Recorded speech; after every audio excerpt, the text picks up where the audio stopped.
करबद्ध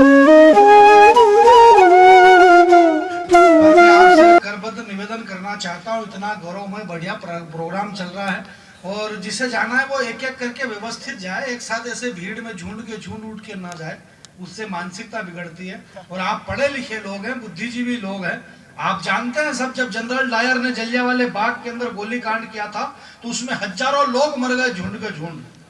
कौन कौन मरा अभी तक किसी का नाम मालूम नहीं है, परंतु सुखदेव, भगत सिंह, राजगुरु, चंद्रशेखर आजाद, ये सब एक एक करके गए। तो पूरा देश आज उनको जान लिया, आपको जानना है तो एक एक करके जाए। मैं आपकी तरफ मैंने आपसे ये कहा क्या कि ताली बजाना, मैं बिल्कुल आपसे ये नहीं कहूंगा कि ताली बजाना, आपकी मर्जी पड़े तो बजाना, नहीं तो मत बजाना। नहीं भाई, माल ओरिजिनल होगा तो मार्केट में अपने आप बिकेगा। ये वहां से क्यों आया होगा?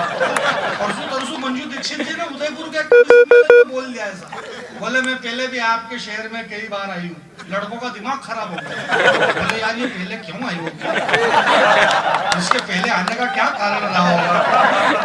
अपने को सब बताना पड़ता है कि भाई मैं पहली बार आया हूँ आपके शहर में, और पहली बार इसलिए आया हूँ क्योंकि मेरे को बुलाया ही पहली बार, इसलिए पहली बार आया। पिछली बार इन्होंने हमारे गिरीश जी ने बुलाने की कोशिश करी थी, मैं आ नहीं सका, क्षमा चाहता हूँ। मेरे पिताजी शांत हो गए थे तो मैं क्षमा चाहता हूँ। इसमें इनकी कोई गलती नहीं और मेरी भी कोई गलती नहीं है, तो पिताजी की है। और ये बात इनको भी मालूम नहीं था कि मेरे पिताजी चले गए। भाई इनको कैसे मालूम पड़ा, वो तो मेरे पिताजी थे तो मेरे को कैसे जाने की बात। और वो मेरे पिताजी थे, ये मेरे पिताजी की ईमानदारी थी कि कई सारी बातें हैं, बढ़िया है। अच्छा देखो, अपन तो क्या किस मंच से ऐसी बातें मत बोलो जिससे किसी की आत्मा को ठेस पहुंचे। क्या मतलब है जबरदस्ती नेताओं के पीछे पड़ा हुए, जबकि इनको मालूम ही नहीं, कभी समझ नहीं नेता लोग करवा पैसा दे रहे और जबरदस्ती। और फिर सही बात हो तो एक बात है ना, इसमें कौन सी नई बात है? भाई साहब राजेंद्र जी, हमारे प्रोफेसर राजू जी कह रहे थे लालू प्रसाद को लेकर के ये सारी बारी बातें, नेता लोग सड़क खा गए, यूरिया खा गए, चारा खा गए, आपको इससे क्या तकलीफ है? आप खुद का कॉन्फिडेंस क्यों नहीं बढ़ाते हो? मैं खुद खा रहा हूँ, दूसरे को खाने दे रहा हूँ। हम यहाँ सिरोही के अंदर रहते हैं, सिरोही के अंदर में जो रोटी बनती है मोटी वाली, यहाँ रामदेव बाबा के ढाबे में, वो सिरोही के लोग नहीं खाएंगे तो क्या आबू रोड वाले आएंगे? हिंदुस्तान की संपत्ति हिंदुस्तान वाला नहीं खाएगा तो क्या बाहर वाला आएगा खाने के लिए?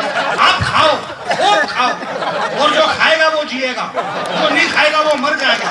इतनी बात आपको समझ में नहीं आ रही है कि राष्ट्रपिता महात्मा गांधी चले गए इस देश से, क्यों चले गए? सुखदेव जी चले गए, भगत सिंह चले गए, चंद्रशेखर आजाद चले गए, ये क्यों चले गए? क्योंकि इन्होंने कुछ भी नहीं खाया था। लालू प्रसाद यादव अभी तक जिंदा, सुरेश कलमाड़ी जिंदा, हे राजा जिंदा, कनीमोजी जिंदा, ये क्यों जिंदा? क्योंकि इन्होंने खाया। खाएगा वो जिएगा, जो नहीं खाएगा वो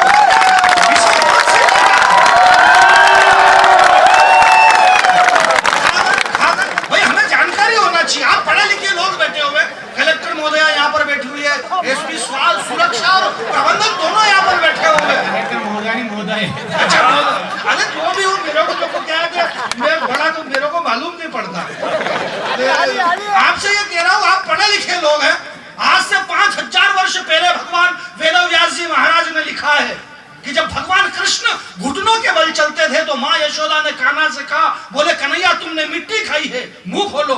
कन्हैया ने गर्दन हिला दी, माँ ने कहा, बोले कान्हा मुंह खोलो, तुमने मिट्टी खाई है। और वो नन्हा कन्हैया घुटनों के बल चलने वाला योग शक्ति से योगेश्वर बन गया। और जब भगवान कृष्ण ने अपना मुंह खोला तो मुंह के अंदर पृथ्वी, पाताल,